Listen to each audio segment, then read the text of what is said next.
Morning, Eddie. Hello. Hi, Can you just, it must be quite a lift for the team having Manu and Courtney back. Can you just explain a little bit about what they'll bring to the side, please? Well, they're both very experienced players, have won big test matches, so they understand what's needed for games like the one against Wales. Manu brings us a different way to attack in the backs, and Courtney's a great ball carrier and a good line out forward, and also a destructive defender. So they bring that bit of edge to the team. How much have you missed both of them? Look, we don't miss players, mate. We don't look at it like that. So I can't answer that question. Sure. And in terms of the captaincy, what's the reason for giving it back to Courtney after he did the job in the autumn? Well, Courtney was going to be the captain when Owen was unavailable, so it's just a natural change back to the guy who's going to be captain. You know, he's got good skills around the players. When he speaks, they listen. He leads by example, and we're really pleased with the job that Tom Curry did. He did an outstanding job as a young captain. He's going to be a great leadership prospect in the future. Okay, thanks, Eddie. Thank you, Duncan. Beth Fisher, please. Hi, Eddie. Beth from Wales. Nice to see you again. We know what this fixture means to fans. The players play it down a little bit. But I'm just wondering what this fixture against Wales means to you. Well, it's one of, again, it's a privilege to be involved in it. You play Wales at Millennium Stadium, and it's probably one of the most hostile grounds to go in. I'd put it in top 3 in the world. And obviously when Wales come to England, and they've done well here previously, it's a hard-fought, it goes to the wire type game. And, as a coach, they're the games you like to be involved in. You just don't want it to go too close to the wire. Last year we spoke almost exactly the same time, round 3. You told me then it was make or break for Wales and England. Is that the same feeling this year? Well, I think round 3 always is in a 5-round competition, and particularly this year with only one team having not lost a game, and the assumed closeness of the competition, and it looks like that, doesn't it? It looks very close. If you go into the last 2 games with a 2-1 record, you're going to be a chance to win the trophy. So, both teams understand what's at stake. Both teams will be well prepared, and it's going to be a tough old game. Thank you very much. Cheers. Thank you. Thanks, Julian, please. Morning, Eddie. What was your thinking in starting with Harry Randall following the game in Italy for a match of this magnitude? Well, we want to put some pace in the game early. We feel like there'll be some opportunities against Wales early in the game, and Harry each week has been in increasingly better form. He's sharp around the ruck.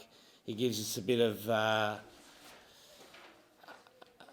that instinctiveness with his ability to take quick taps and run quickly. And then the converse of that is that we've got Ben Youngs to finish the game, and as we just said with the previous journalist Beth, that these games always tend to go to the wire. It's almost like a narrative that's built into a Wales-England contest. They're going to go down the wire, and it's going to be the last 20. And imagine having a halfback of 115 caps in the best form of his career coming on to manage that last 20 minutes. Thank you. Thanks, Julian. Liam, please. Hi, Eddie. How are you? You've retained Jack Bernal there on your wing. Can you just explain to me why you have done it, given he had the early knockout out in Rome and didn't play very much? So what's his form like coming into this game, please? Yeah, he's had good training. We picked him because he was in good form. We want that work rate type winger, which is Jack, and he started the game well against Italy, and unfortunately, because of the circumstances, missed the rest of the game, but he's come back, trained really well, and he'll give us something a bit different. And particularly, he's a very physical winger, and we know the Welsh backs are particularly physical.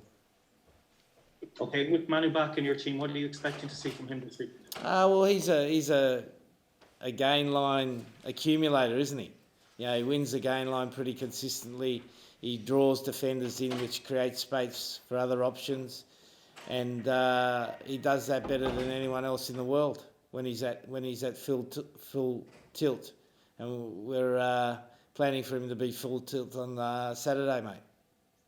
Okay, just with regard to Ben Youngs, I mean, it's an incredible feat, 115 caps. Can you just give a few words on what it means for him to have made that milestone? Yeah, well, it's a great testament to his resilience, his durability, and his ability to keep improving. You know, to play 115 caps, you have to have a desire to want to keep improving. You know, I was lucky enough to coach George Gregan, who I think played well over 100 caps, and they're both similar in their mindset, different sort of players, but both good team men, play hard for the team, want to keep improving, and know their strengths and know their weaknesses.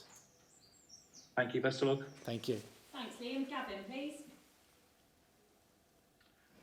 Hi, Eddie. Just a quick one on the combination. I think we had about 6 or 7 minutes with Smith, Tuilagi and Slade together against South Africa. It was pretty effective 7 minutes. Maybe a couple of cameos before that, but what specifically about that combination do you think brings the best out of the three of them, and maybe brings Tuilagi in as a try-scoring option as well? Yeah, well, you've got Marcus, who's got sleight of hand, quick feet, the ability to beat people one-on-one in space.